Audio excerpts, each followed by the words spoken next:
Hi everyone, good afternoon and a very warm welcome to the How to Craft Network. We're here for another Funky Tuesday.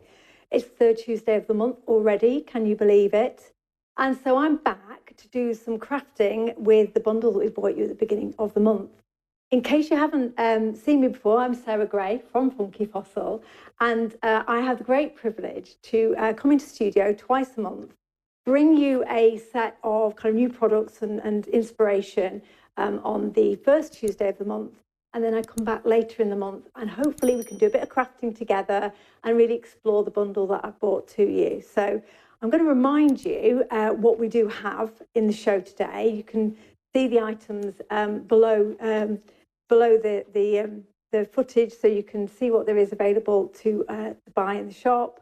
And then we'll get into some demoing, some crafting, and hopefully you'll join with me. So the first thing I just want to take you through is the collection of goodies that I bought you for September, and it's packed full of kind of autumnal vibes. So we've got a wonderful stamp set called Falling for Autumn, which is an A5 stamp set, and that is combined with a 6x6 paper pad, which is packed full of beautiful, rich autumnal colours, which we'll be looking at a bit later, and a stencil that I think as well just kind of extends that autumnal theme. So you can see there from the stamp set the beautiful kind of fox and the wreath and just lovely quirky whimsical stamp images that Donna Gray, one of our designers, has brought to us, and how well you can immediately see how well they're going to go with the papers and the stencil. And then there's a second part to the collection. You can buy each part separately or you can buy them together as a full bundle. And the second part contains a die set, which is called Tree Line. And that you can see there from the image at the top that you've got an outline die with a line art of the trees, and you've got a solid die, gives you the base layer. And we'll be looking at both of those layers in my second project today. And then we've got two stencils that go with those dies. We've got Forest Glade and we've got fabulous fall foliage, which is beautiful kind of abstract leaves, which again, done in those rich autumnal colours, really, really pop. There's the option, if you really feel that actually all these things go perfectly together, which I personally think they do, you can shop the whole show and you can get all those items together, which is item number 100562. And if you do shop the whole show, you will also get a really sweet MDF decoration, which you will have seen me demo in the last show, and is basically a smaller version of Forest Glade. And let me just hold that up for you to see, because I don't think we've got, it's basically, again, two layers. So you've got your solid base and you've got your overlay layer, and it makes just beautiful projects. So that comes with the full bundle. If you shop the show, we'll be popping one of these into the bundle for you. And in terms of the kind of things that you can make with that kind of Forest Glade, you can see here just some lovely bits of inspiration. So definitely, if you haven't seen already, watch the first show back, because I did do a quick demo at the end of that hour, just showing you how you can put these projects together using the papers, using the stamps, and using lots of other things you have in your stash. So hopefully there's something in there for all of us in terms of die cutting, stenciling, stamping, and really enjoying the season as well. I'm definitely really feeling that kind of time to enjoy those rich autumn colours. I'm going to be making 2 cards today, and hopefully those of you who've already got the bundles will craft along with me and share what you've made after the show. But equally, there's a couple of techniques in here which I think you can use with anything you already have in your stash, and we always do say that. Enjoy what you've already got as well, and you can use these techniques in any projects that you want to make. And before I get started, I've gone straight into telling you all about the products and what I'm going to do, but I'd like to say some hellos to those of you that have tuned in, because I can see lots of familiar names in the feed, and I'm always hugely grateful to you for kind of stopping by and saying hi. I saw, Denise, that you were tuned in before we went live, so good to see you. Roxy Lee, I know you're not here for long, but thank you for popping in. Mary, Steph, Joe, Avril, I think I saw Laura, Sylvie. Oh, lovely to see you, Sylvie. I hope you're well. So yeah, and again, I've seen names coming through earlier as well that I know that you regularly tune in to watch my shows, and I'm really glad that you do. And I love seeing what you make as well. There's some really fab projects. I think the last craft along I did in August, I saw some amazing makes in the Eureka Facebook group and also on the Funky Fossil Facebook group. So please do share anything you make, even if it's not a direct copy of what we're going to do today. Do share with me. Thank you, Roxy Lee. Yes, it's my zebra shirt. So I was just distracted momentarily by the feet. So let's have a look at the first project that we're going to get into. I probably will have to skip a few steps along the way or not go into as much detail with them. So if there's ever a point that you want me to stop or go back or aren't clear on how I've done what I've done, then do put that in the comments and I'll go back. But I'm just conscious of time and wanting to do both of these projects justice. And this is the first one that I'm going to make with you this afternoon. And you can see I've used the papers from the Mellow Moments paper pad to full effect here. And it's a very, very simple kind of patchwork look, which I think is a great way really to use up your scraps. Now, you'll be glad to know I'm not planning necessarily to punch out and ink every single square on here. But as you can see, all I've done to get the frame, put it together, is used a simple square punch. If you don't have one, then obviously if you've got a smallish square die, that will work too. It will just mean quite a few passes through your machine. Whereas obviously something like this, you can literally just pop it in. And of course, you can select where in the paper that you want to take the pattern, punch it out. And equally, as I say, if you've got pieces of paper that you've just got scraps left and you're not sure what else to do, then that literally is all you need to do to get your squares. And I've become quite addicted to doing that recently. I think it's a lovely way of using up those pieces of paper that we're not necessarily sure how we're going to incorporate them into a project. So all I've done then with all these squares that I've been merrily punching out is I've got some distress. No, I haven't got distress ink. I've got some archival ink. Potting soil. You could use distress ink, you could use any ink you want for this because we're not going to be doing anything over the top that requires any particular properties from the ink. It just gives us a nice finish around the edges of our squares. I thought you were in Gibraltar, Sylvie. Right, so yeah, literally, I've got a piece of cut and dry foam here. Cut it as small as I can get away with because I like to have as many of them as I can. And I just literally going around the edges like this. The advantage of doing that and getting some ink around the edges of your squares is, in terms of lining them up and creating the frame, it's just a bit more forgiving. It gives a bit more definition between the different patterns. But equally, if you end up with a bit of cardstock showing behind your papers, having that inked edge just, I think, kind of gives it a nicer finish. So let's just literally whack these squares down. I've got a piece of craft cardstock. I'm not planning for that to be visible particularly, but in terms of the colour scheme of the project that I'm working with, I just thought actually if there are little bits that show through at the end, craft will be less of a stark contrast than white.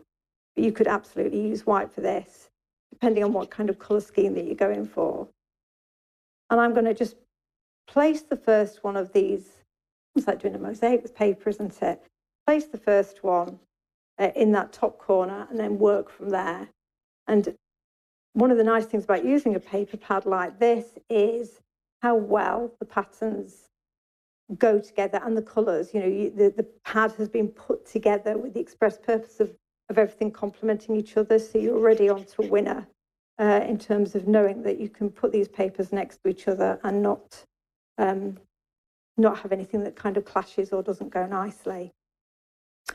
The other thing I would say about something like this is using a smaller pattern probably works better because obviously the squares that we're punching out aren't that big. So you want there to be enough of a pattern showing through on your squares to give it a bit of visual interest. But again, it's about experimenting with what you have and trying out different things, different effects. One of the lovely things about this paper pad, and I'll flip through it in a second when I've done this frame, is it's got lots of little distressed elements in it. So little bits of music, little bits of text, which actually when you put things together in this kind of format really start to come out to the fore. You don't necessarily always see them the first time you look at the pad, but actually when you've got smaller elements on a project like this, that texture starts to become a bit more visible. Haven't you got this paper pad, Laura? Oh, hi, Lynn. Yes, it was lovely to see you at Harrogate. It was good to have a chat with you. Thank you for tuning in. Right. As you can see here, no skill needed. I'm just hoping that my glue applicator behaves itself. So here we've got one that's not quite potted up. Easy to do. That's probably why the wet glue does work better for us in this kind of project, because we can reposition things as we need to. So there we go, and the last one. And how quick is that? Now you could, if you wanted to, depending on the kind of, just umming and ahhing about my last piece of paper because you want it to be contrasting. You could, if you wanted to, then fill in the middle and actually create the whole of the card front as a patchwork, which is again another really lovely effect. So, you can kind of go as far as you want to with this, and as you can imagine, fill out as big a project as you want to. Even do scrapbooking pages as well if that's something that you enjoy doing. So what I'm going to do is just get my paper trimmer. Bear with me 1 second, and I'm just going to trim around. I typically get a bigger piece of cardstock than I know I'm going to need, just so that I'm not too challenged by trying to make it fit on something I pre-cut and then finding it doesn't quite work. I'm not really one for measuring. I do tend to eyeball most things. So there we go. So we've got now our card front. Now, I said to you that in the supplies that you might want to use for this project, that acetate is optional, because you could effectively use this as your card front, put your stamped image on the front here, and have your project ready to go. I thought it'd be quite nice to create a bit of a window and put some acetate behind that, so it gives our card a little bit more dimension. And if you wanted to, of course, that's going to give you the perfect shaker window as well. I'm not going to do a shaker today. I know how much you all love watching me do shaker cards, but today is not one of those days. I'm going to just get a craft knife and a ruler with a metal edge. And I have no real skill with a craft knife, so we've got Tim on standby with first aid in case I do myself an injury. Of course, if you have a square die that pretty much fits this space, then you could just run this through your die cutting machine and create the kind of square aperture that way. That probably would be the more sensible way of doing it. But I just want to be able to quickly go around the edges of this, and we've got a window ready to go. So tell me if you're crafting along or crafting generally as you're watching, because I'd love to know that you're all kind of having a play. Let's see if I've got this one. There we go, around the edges. And I'm just going to ink the inside of this frame. This is why, as you can see, I've used the craft cardstock, because that little bit of an edge that I've got showing there isn't going to be very visible. But it would have been if it was white cardstock. We'd have had something that was a bit jarring. So just thinking ahead, making it easy for myself. Oh, thank you, Denise. I'm glad you like the collection.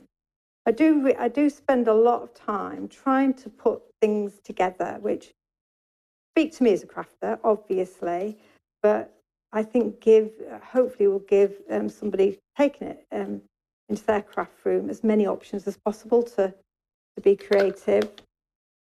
And I'm just putting together some a kind of a bundle for next month for October, and I'm really excited about those combination of products too.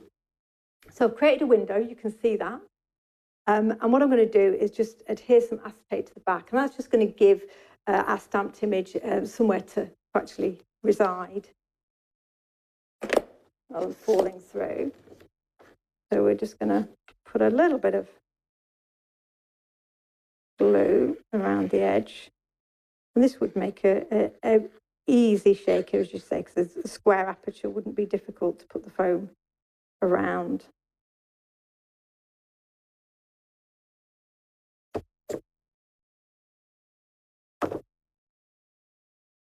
I'm just reading comments as I mess with this acetate. So now what I will do as well, because I know you're all a fan of my jumbo roll of foam, it is here in the studio with me. Let's put that on here before we go any further. So this is going to lift the frame up over the card base. Oh, into your new craft cabin, Philippa. That sounds very posh. 12 Days of Christmas felt ones. Oh, I'd love to see those, Linda, when you've done them. Oh, I'm glad to see that everybody's getting creative. It's been a kind of strange few days, and I've been really, really looking forward to coming into studio to do some crafting with you. It's one of those kind of highlights for me of the month, to be able to come and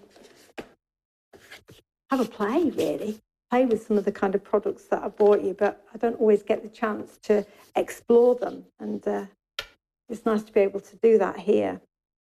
So I've got my frame, as you can see, and what I'm going to do is on the card base this is going to sit on top of, I'm just going to stencil directly onto the card base with some of the fall foliage stencil, which is in the overall bundle. And of course we have to go with some nice autumnal colours to complement the paper pad.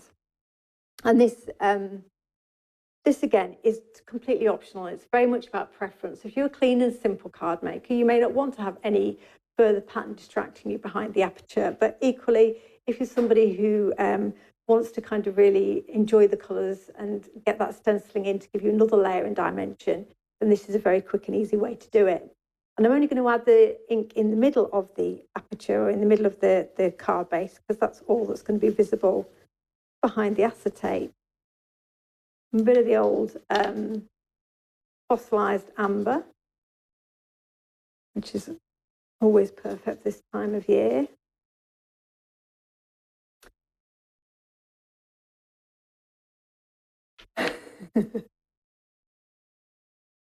I'm just looking at seeing Philippa being excited about the space she's got in a craft cabin. That'll be full up within minutes. So you'll end up having to have another craft cabin, I'm sure. I've got some crackling campfire. And just as I'm adding the kind of the inks to the stencil and building up the colours here, thinking, given you're all watching and enjoying the products, it would be a really nice idea perhaps to do a giveaway of the full bundle, complete bundle I showed you at the beginning of the show. And so if you leave a comment at the end of the show on the comments below this, then I think if Tony's in studio on Friday, I don't know if she is this week, I think she is in on Friday, so I will then ask her to pick a winner and announce who that is, and somebody can receive the whole collection to enjoy and craft with at home. If you're somebody who's already purchased it, thank you very much, and we'll work out a way of ensuring that you get an equal value alternative to the bundle that we're bringing in show. But I haven't really done a giveaway before, so I thought it'd be really nice to share a bit of the Funky Fossil products with you. So please do keep watching and leave a comment on the show at the end, and we will get one of these bundles to one of you as a thank you for watching. And of course, anybody who's watching back, or watching later, can't watch us live, then of course you've got till Friday to leave us a comment. Let me know what you think. Give me your feedback. I'm always listening to the feedback and thinking about ways that we can bring you bundles in studio that work well for you. And equally, I mean, I don't know, I'm just trying to think whether this is my second or third month of being in studio with you at How to Craft Network. And I've said it before, I'm genuinely incredibly grateful for the opportunity to come in and do this crafting with you. But it's been wonderful how well it's been received and all of your feedback and the fact that I know so many of your names now. So having been kind of, I suppose, welcomed into the How to Craft Network family, the very least we can do is give away as a thank you back. That looks like a nice card in its own right, doesn't it? I could have just left the demo there.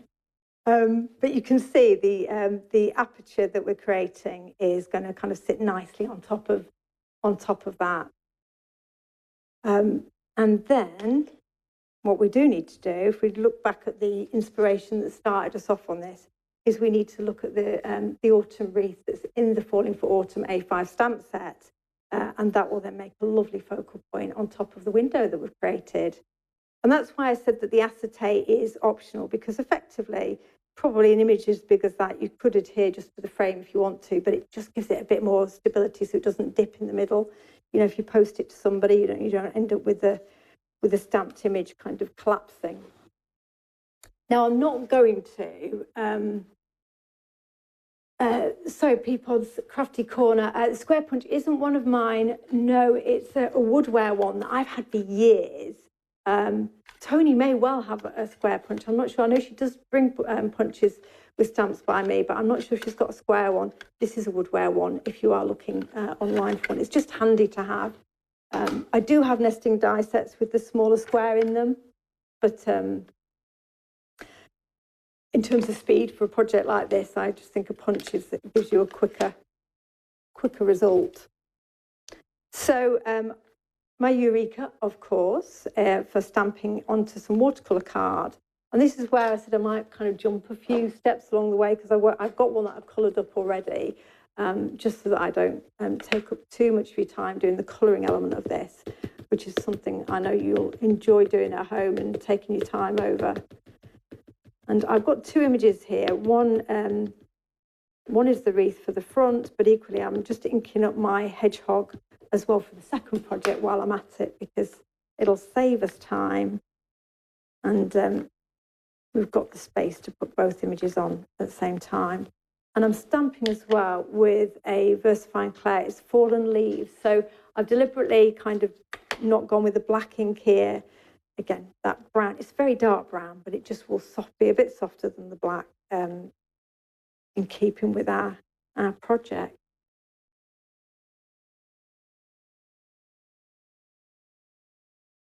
Are we giving Tony work now to find a square punch? Oh, thank you, everybody. I'm certainly very glad to be here and crafting with you. So we've got this stamped out on the watercolour card. And as I say, I'm not going to do the full colouring in job. I will literally just put a little bit of ink on my mat and just add a little bit of colour, but we've got one cut already, so that I don't get lost in the colouring bit, which is fun, isn't it? I've got a water brush here, I've got a pot of water. You see I've smushed the Distress Oxide onto the mat. And one of the nice things about this kind of wreath image in these autumn colours is the leaves are a reasonable size. So, you know, again, you can go in and get your colours in and go around it, and just really mindful, just doing different colours as you go. And of course, you could do this with any of your watercolours. I'm really just using these because I brought them into studio with me for the kind of stenciling, but actually, you know, watercolours or alcohol markers, if that's your thing, will do the job as well. So, as I say, you can see how quickly this would come together in those nice, rich oranges and yellows. And I'm going to have to be forcibly removed from my water brush now. You can see how that all come together, and maybe go in and add a bit of pencil shading. Using your confetti inks on these would be fabulous because you get that lovely shimmer, and they come in some nice autumnal colours as well. So definitely use what you have to bring the colour into this. Just you've got your palette there in front of you already with the paper pad, so you already know how you're going to bring that wreath to life. So just so that I don't take too much time, and this is where in terms of crafting along, you may well be colouring in and spending more time doing that while I'm taking you through the rest of the project. Mary, the punch, I think it's a 2 centimetre punch. I think it's a 2 centimetre one. My ruler doesn't have centimetres. Let's have a look. I think, yeah, actually, it may be a 1-inch punch, 2.5 centimetres. So again, depending on what size of project, you could go with a 3 centimetre one or a smaller one, depending on what kind of patchwork you want to create. Denise, I will disagree with you on that. I've seen some of your gorgeous projects, and you are very good at adding the colour to them. Right. Let's just bring this project together, and then we can get on to our second project, where I'm going to be using some glitter. I'm very excited about that. If Jo's watching, we'll have to make sure she's not got any fans on in the vicinity. I think it was embossing powder last time when Jo had a meltdown.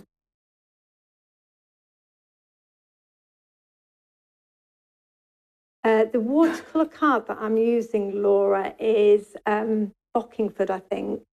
So it's just something I've got kind of quite a lot of still in my stash. It's probably, given that I'm doing very simple watercolouring with Distress Oxide, probably don't need one that's as kind of as good as that. It's just, I think lots of watercolour cards will give you a good result. I've added some wet glue there to the foam tape. I don't know if you saw me doing that as I was chatting. Purely, I tend to do it just as a security measure in terms of if I want to move the project a little bit when I place it down. It just gives me a little bit of time to manoeuvre. And then we can put our wreath on top. And you see how beautifully all that project comes together. And you're looking into the card. What I've done on the one that I did before, I think I've put some foam pads behind the wreath itself to give another layer. But of course, if you are posting, then you may want to consider how many layers of foam you want. And I'm just going to, and of course, because we've got the acetate down here, we know that it's going to support our stamped image.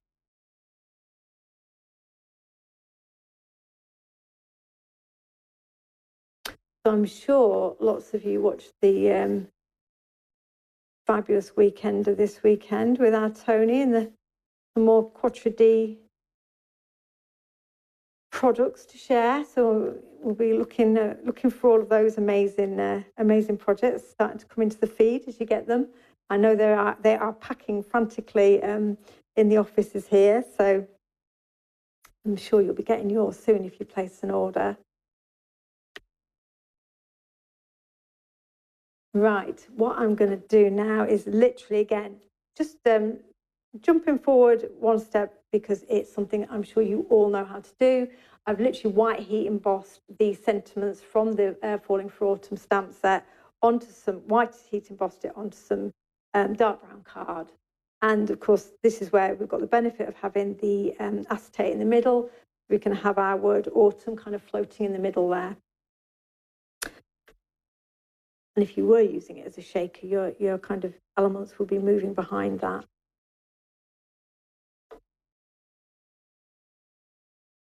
It is an easy one to use, Peapod's Crafty Corner. I struggle sometimes with punches in terms of the pressure you need, but that one seems to be doing okay. I've broken more punches than I care to admit to as well. I'm always trying to kind of put stuff through them and then they get stuck. So I've got the other part of the sentiment, which is the year's last loveliest smile. Again, white heat embossed that on some dark brown cardstock. And that will be our first project done. And the thing I really wanted to spend a bit of time just talking you through was that frame. And I'm sure you can imagine, for example, if you've got Christmas papers or any other paper pad where you've really had the time to enjoy it and use it for lots of projects, but you've got lots of bits left over, then a project like this is really a great way to get the most out of the very last of that pad. And those colours just sing, don't they? Just those oranges and rich ochres. This is my favourite time of year for the colours that we see around us. And yeah, I think that's a really effective frame. Right, now I'm going to just reset momentarily to get the next project out on the counter for you. But while I'm doing that, we can just have a quick look at the bundle that's on the counter in front of me. And you can see the products there kind of together, which is the I think there's 3 stencils. I think I've knocked one over actually. Yes, I have. I've knocked one over, and I don't retrieve it. The Forest Glade is knocked over, but I've got the Autumn Days stencil, the Fall Foliage, and those 3 stencils are part of both the part of the complete bundle. Got the A5 stamp set, which we've already seen in action, and that glorious tree line die set, which is going to be the focus of our next project, which I've put in a safe place. Oh yeah, right in front of me. So yeah, this die set, and I know quite a few of you have got this die set, because I've seen some comments from folks saying that they just loved it from the last show I did, where I think I've got it here actually, where I used it just to do some very simple paper piecing, again with the papers from the Mellow Moments paper pad. You can just see how effective this die is just in its own right across the front of a card. You've got the sorry, I'm making myself busy there. You've got the outline dies over the front, along with the different elements. I've just stuck them back in of the different patterns, so it really comes to life just used really simply like that. So I know quite a few of you did pop that one into your baskets when you were watching earlier in the month. And on this project, I just want to show you a different way of using that die to get an equally stunning look. And I'm going to be very brave and use a bit of glitter to make this project here, which hopefully you can see the shine. I've got some fine glitter there in the on the solid base of the tree line, and then we've used the overlay die on top of that. So it's got a real kind of packs a real punch. If you don't have fine glitter, and it would have to be fine glitter, I know Tony released some amazing chunky glitters at the weekend, but they probably would be a bit too kind of heavy for this kind of effect. So fine art glitter, but if you don't have that, you could use some gilding flakes to get this effect as well. So it's another way of getting that gorgeous texture behind your tree line. And that's the bit that I think we can look at. And of course, I've used the papers as well, which I think just work on everything. I'd paper my house with it if I had enough. So what I've got here is the base. This is the tree base. Let me just get the piece out from that I've cut out of craft cardstock. So I have cut this base layer out of craft card. But what I did before I put it through my die cutting machine is I put a sheet of double-sided adhesive over the craft card. So I now know that when I remove this paper top, I'm going to have a sticky surface to work with. That will then enable us to adhere our glitter or our gilding flakes, and then we can go in and adhere our lines over the top. It's a bit of painting with glitter, really. So I'm going to just get my glitter. I've got, and this is just some glitter I got off the big online shop, starting with A. because I don't actually have any glitter of my own. I'm not normally a glittery person, but I could be converted with this technique. And I'm just going to get, it came with a really dinky little spoon, which I was very excited about. Now, let me just get a piece of cardstock so we can catch our glitter as we apply it. And this is a bit like that technique that I've shown you as well, as if I created it, but one that you've seen, I'm sure many people do, with embossing powders, where you shake the embossing powders over your image, but go for different colours and tones so you can get that variation.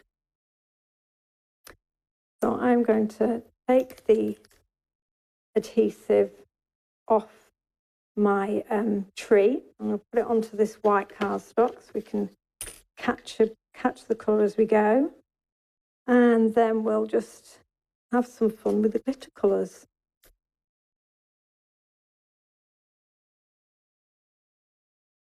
Oh, thank you. I'm glad it's come across well on camera, the glittery trees. So I'm just going to kind of move this gold around with my super cute little spoon. You can see, no thought or technique. One of the nice things about this is when we get our tree line going over the top, the different colours will show through on the trees. So I've just literally flipped that over because, as with embossing powder, well, I'll tell you what I need to do is I'll get my non-sticky back just so that I don't end up wearing my dye. And by adhering the glitter to the sticky trees and then just burnishing it as we get further in, it will lose any tackiness, so it won't be. It will completely absorb all of that. And I find this easier than using wet glue for a technique like this, where you want to completely cover the project, because you've got the glitter literally just does become the surface of the dye. So that was a pinky colour. Let's put some green and then we'll get our last bit of brown. I'm not using it, I'm not thinking particularly about what order I put the colours on, but obviously if you want a particular colour to be more prominent, then probably put that on first so that the rest of the colours are only going to fill in around it. That makes sense. It'd be gorgeous this on Christmas trees, wouldn't it? We could do it in silvers and blues, this tree line dye in silvers and blues, and get a really lovely wintry landscape. So we've got 3 colours on there, and we'll go in with some dark brown as our fourth. And the reason I'm going with the dark brown last is just so that it doesn't overwhelm the trees. If I put it on if I applied it overly generously, then it might have wiped out the other colours. So I can be quite loose with this now because I know that the majority of the colours are covering that adhesive. Honestly, that little spoon makes me smile. Oh, let me put the brown in.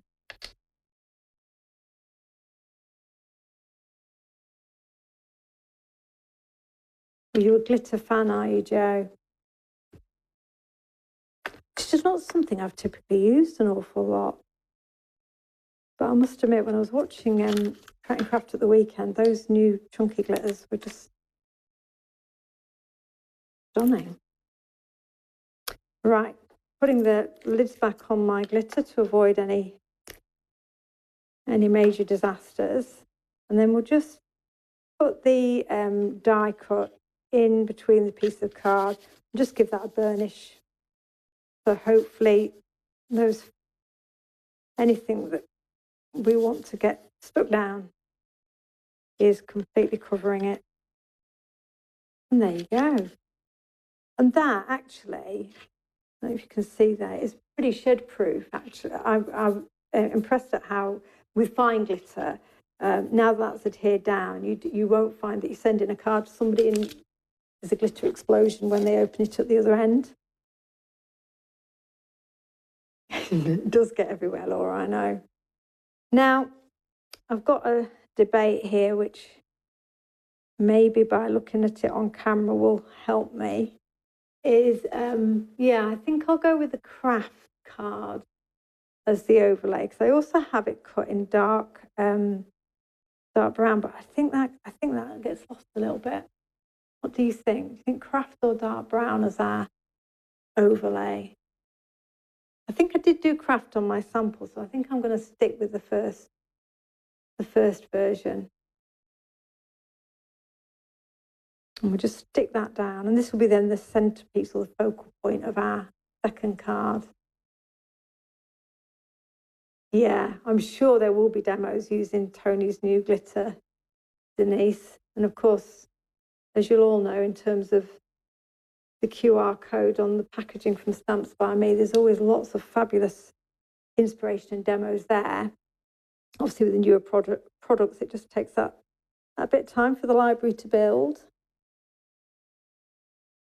Now, if I've been thinking at the point when I was die cutting, I should really have die cut this as well out of some cardstock with the sticky adhesive on, because then I would just be able to take that off the back, created a sticker and put it straight down. I wasn't that prepared. And I'll pretend that using wet glue will work slightly better because it's going over glitter, but I suspect that probably isn't the case. But you will need just to be patient because you don't want too much glue smudging out. And equally, when you put it onto your project, just give it a second to grab. It's not a surface that will be quite as porous as normal cardstock. Of course, wet glue does give me the option of moving it around a little bit more as well. So I'm going to say I did it intentionally. There we go. So yeah, just whether it's under a piece of paper, cardstock, I'm just going to give this a little push down with my fingers because we just want to make sure the glue's making contact with that glitter and getting the opportunity to grab.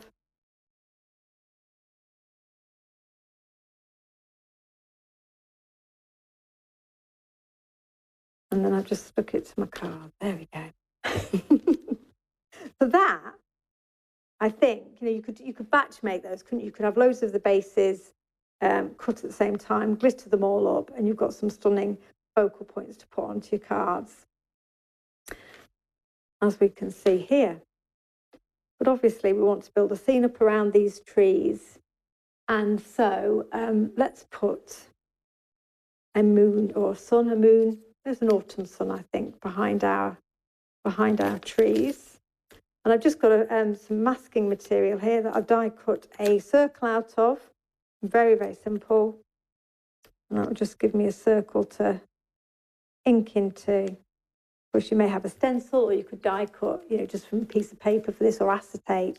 I'm just wanting something that will give me a very quick and simple circle. Right, a bit of a fossilized amber. Seems to be my go-to autumn yellow. I'm going to put a bit of wild honey over the top because what I want to do into this kind of aperture is I'm going to add a bit of colour really quickly and roughly, as you can see here. No skill required. This mask is getting a bit old. But then what I want to do, just to add again another little bit of background interest, something that just catches the eye as people look at the card you've given them, is I'm going to put the Autumn Day stencil over that aperture and go in with some wild honey and just pick out a few of the words that will appear. So it's another little, it's a bit like adding the leaves to the first project. It's just that next level of having details for people to see when they when they open the card. And this stencil is packed full of appropriately themed autumn words, so you can use anything and it will work with your project. So again, very, very quick technique. But you know, your circles, your suns and moons, can have extra bits of stenciling in them if you want to. Let's put a little bit of green down, and what I'm wanting to do is create a bit of shading behind my trees so they don't look like they're just obviously floating in the middle of nowhere. And to do that, I have got some peeled paint or even rustic wilderness. I'll take whatever green I can find. I start the hour in a state of being, for me, quite organised, but it soon deteriorates, doesn't it? Let's just add, again, blending brushes, which I'm sure you'll find on their How to Craft Network shop. How heavy I've gone in with that. It's all fine because it's going to be just background colour for the trees. You can see how rough I'm being with this blending. And I'm going to go in with some of the papers as well to add some texture to the landscape. So I just want a little bit of green behind the trees, but it's not the... Most of this is going to get covered up.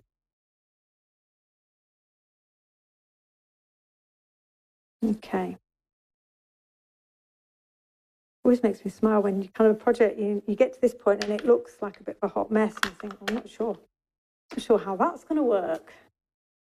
You can see here that actually you don't need to be particularly precise with your blending. It's just going to make sure that the trees look like they've got some foliage behind them.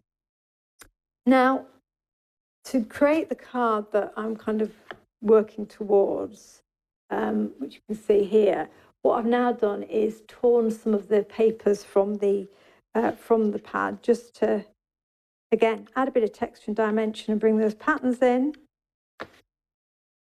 I'm just wanting to have an earthy one, a brown one. Must have used them all from this pad. Oh, there it is. As the first layer, because I think that just gives the trees something to settle against. Now I'm tearing the paper away from me, just so I don't get too much of the white core. You could do it the other way.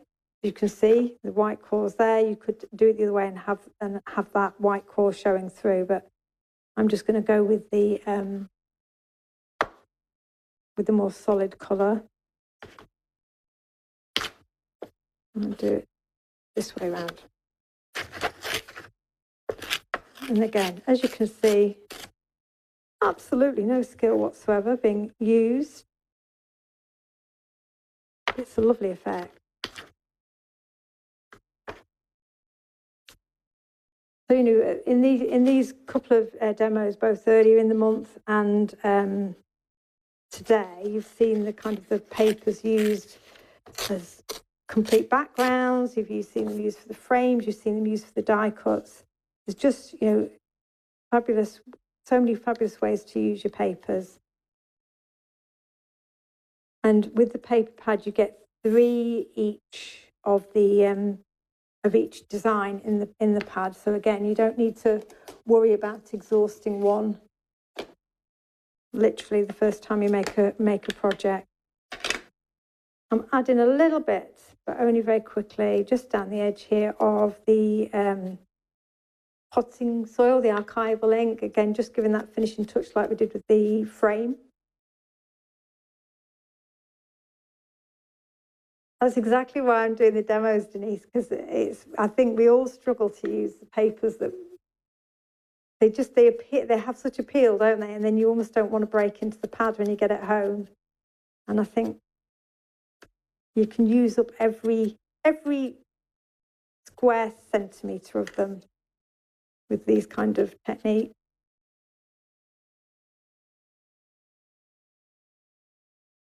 And of course, having multiple pages, you've got lots of chance to keep some of them if you want to. So let's just glue these down.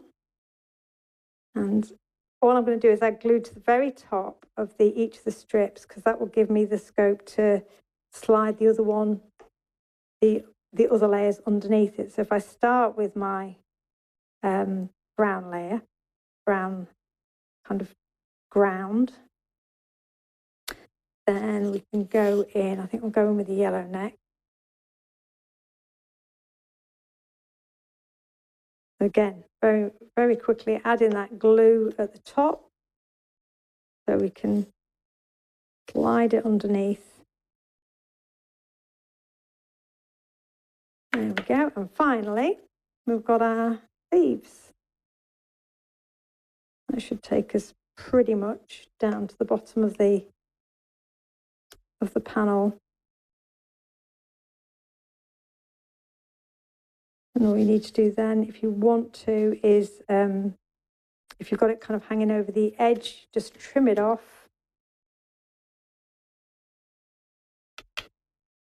And we'll just get the edges off here. See, I know so many people just don't ever throw any papers away. There comes a time though I do. I just end up having to have a clear out, surrounded by so much debris. So I think that looks really effective. The way those kind of layers are just building up the foreground of our scene. I'm gluing this down. I've already, as you can see here, I've already stuck a piece of pattern paper, from the pad, down onto the card blank. You could, of course, die cut something out the middle of that rather than using the whole sheet. But again, that nice warm yellow is behind it, really frames it. Let's add a little bit of dimension to our trees so they kind of cast a shadow. And we'll just add some of our foam tape to do that. Enough solid space.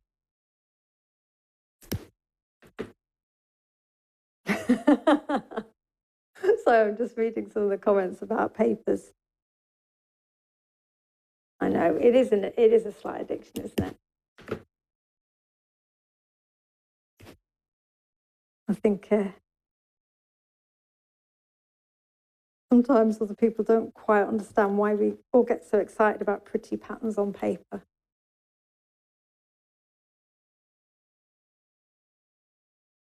So, here we go.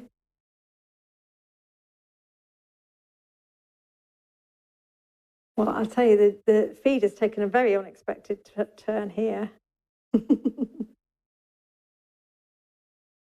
We'll add a bit of glue to the back there. And we've got our trees just in front of that moon. Of course, a nice thing to do as well would be to add some splatters. But of course, if I add splatters, they just won't dry in time. So I'm not going to, but it would be nice to have them in the background in the sky. And you've seen me already stamp out our little hedgehog. But I do have one that I have already coloured. Isn't he just the cutest? So this little hedgehog's got like an apple on his back. So he's that kind of going home after a productive day foraging.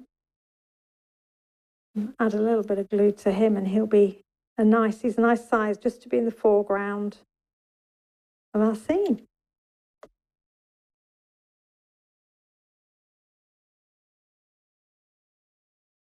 So yeah, so he's got some windfall from the trees.